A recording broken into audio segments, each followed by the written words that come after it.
के बड़े ही दूर दूर से चल कर आए हुए गीत संगीत को चाहने वाले विरहा के प्रेमी सभी श्रोता बंधु और हमारे मंच पर मंचासीन गायक एवं गायिकाएं जितने भी लोग आए हुए हैं और कवि हृदय जितने भी लोग हमारे बीच बैठे हैं, आप सभी लोगों का इस मंच की ओर से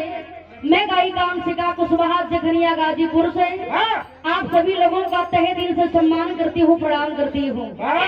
आप लोगों से बड़ा ही सम्मान और बड़ा ही प्यार मिलेगा,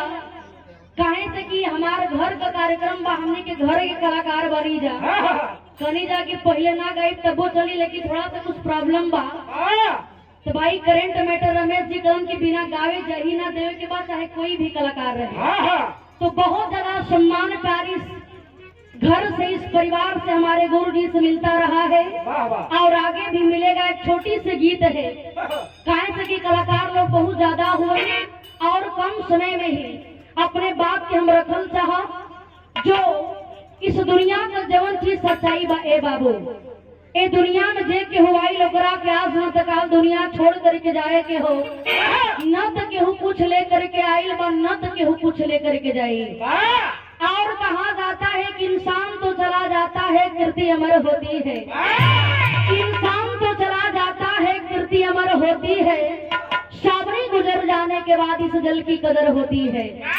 जो आपको देखने को भी मिल रहा है आदरणीय हमारे बाबूराम गुरु जी आज नहीं है, लेकिन आज उनका कर्म इतना बड़ा रहा कि आज हम सभी लोग उपस्थित हुए हैं।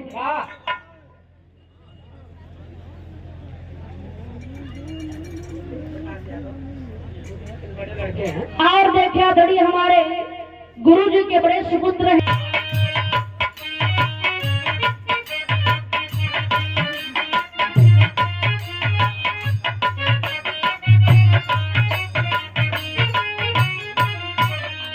गौर करिए ये जीवन की सच्चाई हो, ये दुनिया में जाई हो करा के जाए के बाद 2-3 मिनट जरा शांति बना करके आप लोग सुनिए ए जीवन का सच्चाई का हो कहना है। और जो भाई लोग बगल में खड़े हैं, जितने लोग बगल में खड़े आप लोग से निवेदन है यहाँ से थोड़ा हट जाइए, उधर से लोग भी बैठ करके देख रहे हैं, कार्यक्रम का आनंद ले रहे हैं, तो आप लोग जरा सा इधर से साइड हो लीजिए, आगे स्थान है इधर चारपाई है, जाके बैठ लीजिए, थोड़ा सा छोड़ दीजिए इधर से जगह अंशिका। लेकिन ये जीवन का सच्चाई का हो कहना है क्या, ओहो याद रहे झूठ हूँ के करेला झमेला, झूठ हूँ के करेला झमेला, जब जाए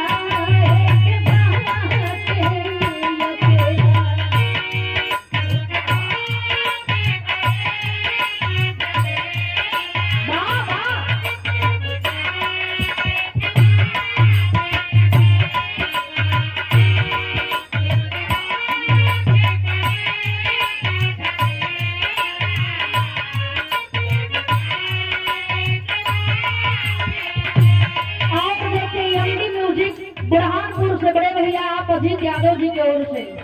सम्मान किया गया, पुष्पहार दे करके बहुत बहुत मैं सम्मान करती हूँ, स्वागत करती हूँ, बहुत बहुत धन्यवाद, बहुत सम्मान आपसे मिलता है।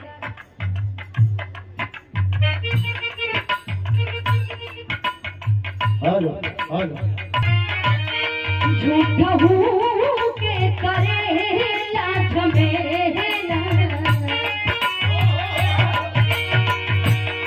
झूठा हूँ के करेला झमेला, जब जाए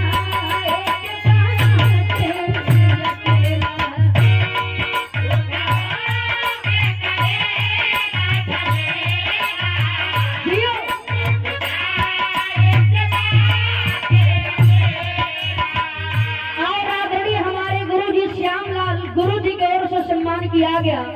एक पुष्पहार दे करके 100 रुपया से आशीर्वाद, और हमारे जखनिया से बहुत सम्मान मिलता है, आशीर्वाद मिलता है। आदरणीय सुबेदार मिस्त्री जी हमारे गुरु तुल्य हैं, आप बड़े सुंदर कलाकार भी हैं, आपके द्वारा आशीर्वाद मिला, बहुत बहुत मैं सम्मान करती हूँ। सब लोग उनके प्रणाम बा। और देखें परम आदरणीय परम सम्मानित हमारे बाबूजी जी के म्यूजिक के डायरेक्टर गुलशन कुमार यादव जी के पिताश्री हैं। आप बाबूजी के द्वारा 100 रुपया से सम्मान और पुष्पहार।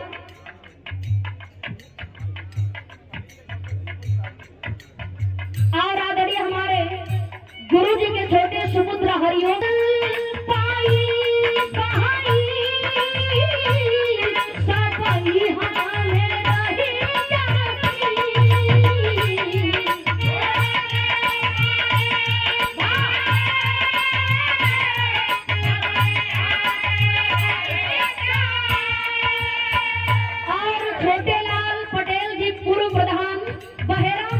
से करनी की हमें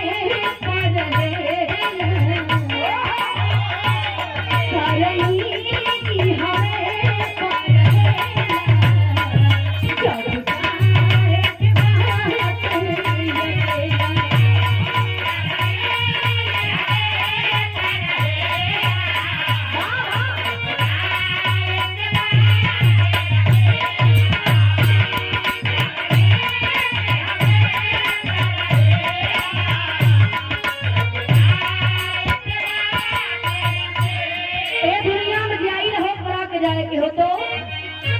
काहे माया में भुलाए बड़ा तोता हो काहे माया में भुलाए बड़ा तोता हो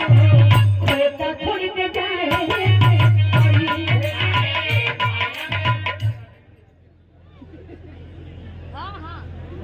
प्रवीण यादव जी जिला पंचायत सदस्य जिलाए बड़ा तोता हो खोता छोड़ के जाए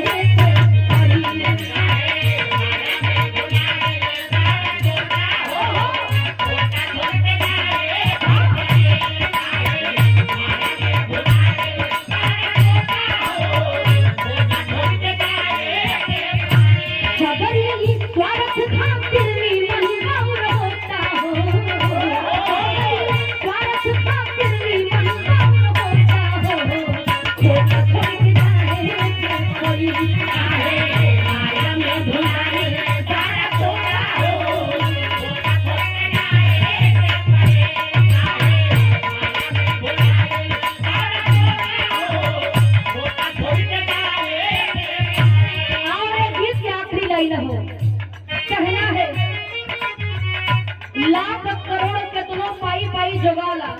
बढ़िया बढ़िया बात कैला सना होला कर्म भी बढ़िया रहे के चाहिए बाबू। लाख पाई पाई जोगा करके रख ला लेकिन साथ में फूटी कौड़ी नहीं जाई। जैसन कर्तव्य करवा जैसन कमाई करवा उहे दुनिया में गवाई। ये बात की सच्चाई हो तो कहना है लाख करोड़ चाहे केतनो